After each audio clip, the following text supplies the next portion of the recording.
ಪ್ರಿಯ ವಿದ್ಯಾರ್ಥಿಗಳೇ, ನಾನು ನಿಮ್ಮ ಜಗದೀಶ್ ಸರ್. ಈ ದಿನ 6ನೇ ತರಗತಿಯ ಸಮಾಜ ವಿಜ್ಞಾನ ವಿಷಯದಲ್ಲಿ ಪೌರತ್ವ ಅಂತಕ್ಕಂಥ ಪಾಠವನ್ನು ನಾವು ನೋಡ್ತಾ ಇದ್ದೀವಿ. ಹಾಗಾದರೆ ಪೌರತ್ವ ಪಾಠವನ್ನು ನಾವು ಕಳೆದ ಅವಧಿಯಲ್ಲಿ ಏನು ಮಾಡಿದ್ದೀವಪ್ಪ ಅಂದರೆ ಅಧ್ಯಯನವನ್ನು ಮಾಡಿದ್ದೀವಿ. ಅದರಲ್ಲಿ ನಾವು ಈಗಾಗಲೇ ರಾಷ್ಟ್ರ ಎಂದರೇನು, ಪೌರ ಎಂದರೇನು, ಪೌರತ್ವ ಎಂದರೇನು, ಪೌರತ್ವದ ಲಕ್ಷಣಗಳೇನು ಅನ್ನೋದನ್ನು ಅಧ್ಯಯನವನ್ನು ಮಾಡಿದ್ದೀವಿ.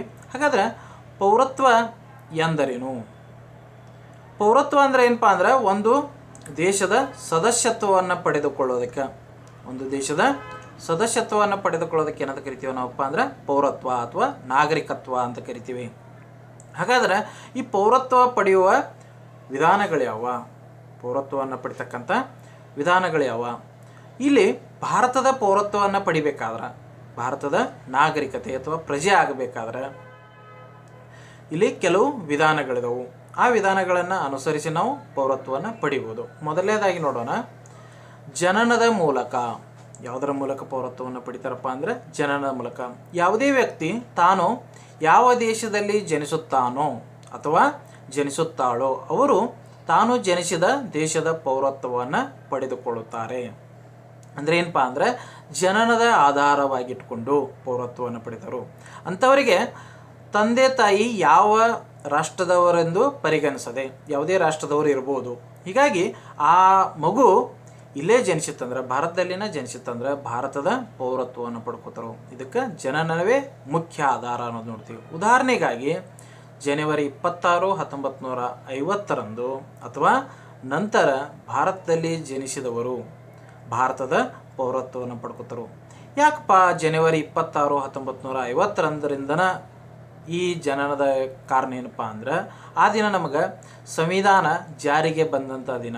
ಈ ಸಂವಿಧಾನದ ಆಧಾರದ ಮೇಲೆ ಏನಪ್ಪ ಅಂದ್ರೆ ಈ ಜನನದ ಆಧಾರದ ಮೇಲೆ ಪೌರತ್ವವನ್ನು ಪಡ್ಕೊಳ್ಳಿಕ್ಕೆ ಸಾಧ್ಯ ಆಗ್ತೈತಿ ಅನ್ನೋದನ್ನು ನೋಡ್ತೀವಿ. ಹೀಗಾಗಿ ಜನವರಿ 26, 1950 ಏನು ಮಾಡಿದಾರಪ್ಪ ಅಂದ್ರೆ ಪರಿಗಣಿಸಿದರು ಅನ್ನೋದು ನೋಡ್ತೀವಿ. ಇನ್ನು ಎರಡನೇದು ಏನಪ್ಪ ಅಂದ್ರೆ ವಂಶ ಪಾರಂಪರ್ಯದ ಮೂಲಕ. ವಂಶ ಪಾರಂಪರ್ಯ ಅಂದರೆ ಏನಪ್ಪ ಅಂದ್ರೆ ಒಬ್ಬ ವ್ಯಕ್ತಿಯ ತಂದೆ ತಾಯಿ ಯಾವ ದೇಶಕ್ಕೆ ಸೇರಿದವರಾಗಿದ್ದರು, ಈಗ ಭಾರತಕ್ಕೆ ಸೇರಿದವರಾಗಿದ್ದು ಅಂದ್ರೆ ಅದ ದೇಶದ ಪೌರತ್ವವನ್ನು ಪಡ್ಕೋತಾರೋ. ತಂದೆ ತಾಯಿ ಆಧಾರದ ಮೇಲೆ ಮಕ್ಕಳಿಗೆ ಏನಾಗ್ತಿತ್ತಪ್ಪ ಅಂದ್ರೆ ಪೌರತ್ವ ಸಿಗ್ತೈತಿ. ಇಲ್ಲಿನೂ ಸಹ ಜನವರಿ 26, 1950 ಅಥವಾ ಭಾರತದ ಆಚೆಗೆ ಹೋದಂಥ ಬೇರೆ ದೇಶಕ್ಕೆ ಹೋದಂಥ ಜನರಿಗೆ, ಅಲ್ಲಿಯ ಮಕ್ಕಳಿಗೆ ಏನಾಗ್ತಿತ್ತಪ್ಪ ಅಂದ್ರೆ ಅಲ್ಲಿ ಹುಟ್ಟಿದಂಥ ತಂದೆ ತಾಯಿಗಳ ಆಧಾರದ ಮೇಲೆ ಭಾರತದ ಪೌರತ್ವ ಅವರಿಗೆ ಸಿಗ್ತೈತಿ. ಇಲ್ಲಿ ಕಾರಣ ಏನಪ್ಪ ಅಂದ್ರೆ ತಂದೆ ತಾಯಿಗಳೇ ಆ ಪೌರತ್ವ ಪಡಲಿಕ್ಕೆ ಕಾರಣ ಆಗಿರ್ತಾರೋ. ಆ ಮಗುವಿಗೆ ಪೌರತ್ವ ತಂದೆ ತಾಯಿಗಳಿಂದನೇ ಸಿಗ್ತೈತಿ ಅನ್ನೋದು ನೋಡ್ತೀವಿ. ಇನ್ನು ನೋಂದಣಿಯ ಮೂಲಕ ನೋಂದಣಿ ಮಾಡ್ತಾರೆ. ಯಾವುದೇ ಒಂದು ದೇಶದ ಪೌರತ್ವ ಸೂಕ್ತ ವಿಧಾನದ ಮೂಲಕ ಸಂಬಂಧಪಟ್ಟ ಕಚೇರಿಯಲ್ಲಿ, ಸೂಕ್ತ ವಿಧಾನ ಅಂದರೆ ಏನಪ್ಪ ಅಂದ್ರೆ ಸರಿಯಾದ ವಿಧಾನದಿಂದ ಕಚೇರಿಗೆ ಹೋಗಿ ನಾವೇನು ಮಾಡಬೇಕು, ಅರ್ಜಿ ಸಲ್ಲಿಸಬೇಕು. ಏನು ಮಾಡಬೇಕು, ಅರ್ಜಿಯನ್ನು ಸಲ್ಲಿಸಿ ನೋಂದಣಿ ಮಾಡಿಕೊಳ್ಳುವ ಮೂಲಕ ಪೌರತ್ವವನ್ನು ಪಡ್ಕೋಬೋದು. ಕಚೇರಿಗಳಿರ್ತಾವೆ, ಆಫೀಸ್ಗೆ ಹೋಗಿ ನಾವೇನು ಮಾಡಬೇಕು, ಸರಿಯಾದ ಕ್ರಮದಲ್ಲಿ ಅರ್ಜಿಯನ್ನು ತುಂಬಿದು ಅಂದ್ರೆ ಆ ಅರ್ಜಿಯಿಂದ ನೋಂದಣಿ ಮಾಡೋದರಿಂದ ನಮಗೇನಾಗ್ತಿತ್ತಪ್ಪ ಅಂದ್ರೆ ಪೌರತ್ವ ಸಿಗ್ತೈತಿ. ಉದಾಹರಣೆಗಾಗಿ ಏನಪ್ಪ ಅಂದ್ರೆ ಭಾರತದಲ್ಲಿ 5 ವರ್ಷಗಳ ಕಾಲ ವಾಸ ಮಾಡಿರಬೇಕು, ಅವಾಗ ನೋಂದಣಿ ಮಾಡ್ಲಿಕ್ಕೆ ಸಾಧ್ಯತೆ.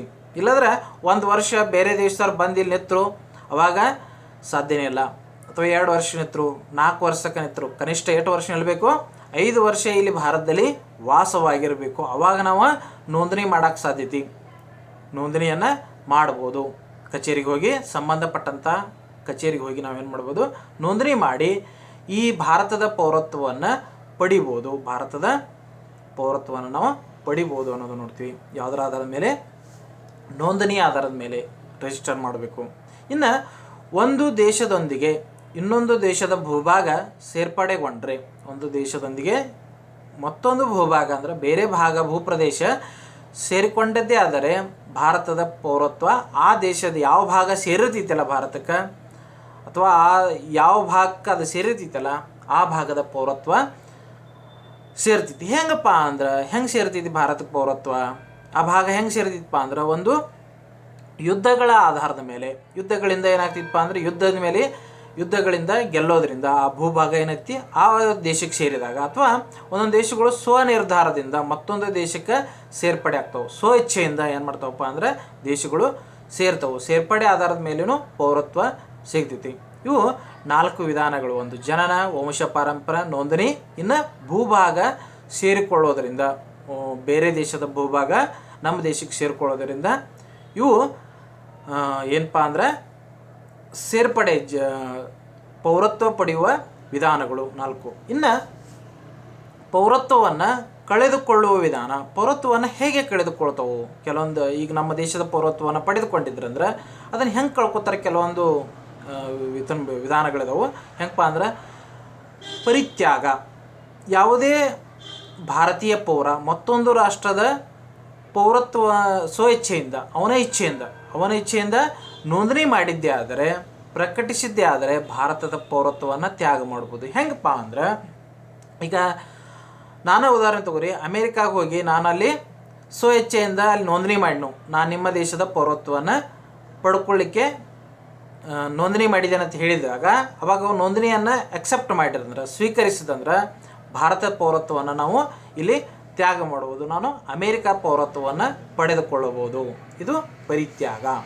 ಇನ್ನು ಅಂತ್ಯಗೊಳಿಸುವಿಕೆ. ಭಾರತ ಯಾವುದೇ ಪೌರನೊಬ್ಬ ವಿದೇಶ ಪೌರತ್ವವನ್ನು ಪಡೆದರೆ, ಭಾರತದ ಪೌರ ಇದ್ದವ, ಭಾರತದ ಪ್ರಜೆ ಇದ್ದವ, ಭಾರತದ ಜನ ಇದ್ದವ ಏನು ಮಾಡಿದಪ್ಪ ಅಂದ್ರೆ ಬೇರೆ ದೇಶಕ್ಕೆ ಹೋಗಿ ಅಲ್ಲಿಯೇ ಪೌರತ್ವವನ್ನು ಪಡೆದುಕೊಂಡಿದ್ದಂದರೆ, ಇಲ್ಲಿ ಅವ ಅರ್ಜಿ ಸಲ್ಲಿಸಲಾಗಿತ್ತು. ಇಲ್ಲಿ ಭಾರತದಲ್ಲಿ ನಾನು ಇಲ್ಲಿ ಪೌರತ್ವ ಬೇಡ ಅನ್ನೋಲಾಗಿದ್ದ, ಆದ್ರೂ ಸಹ ಅಲ್ಲಿ ಪೌರತ್ವ ಅವನಿಗೆ ಸಿಕ್ಕಿದ್ದೇ ಆದರೆ, ಕಾನೂನಾತ್ಮಕವಾಗಿ ಅರ್ಜಿ ಸಲ್ಲಿಸೋದಿದ್ರೂ ಅವನ ಪೌರತ್ವ ಏನಾಗ್ತಿತ್ತಪ್ಪ ಅಂದ್ರೆ ಅಂತ್ಯಗೊಳ್ತೈತಿ, ಮುಗಿದು ಹೋಗ್ತೈತಿ. ಇಲ್ಲಿ ಪೌರತ್ವ ಮುಗಿದು ಹೋಗ್ತೈತಿ ಅನ್ನೋದನ್ನು ನೋಡ್ತೀವಿ. ಇನ್ನು ಪದಚ್ಯುತಿಗೊಳಿಸೋದು. 3ನೇದು ಯಾವುದಪ್ಪ ಅಂದ್ರೆ ಪದಚ್ಯುತಿ.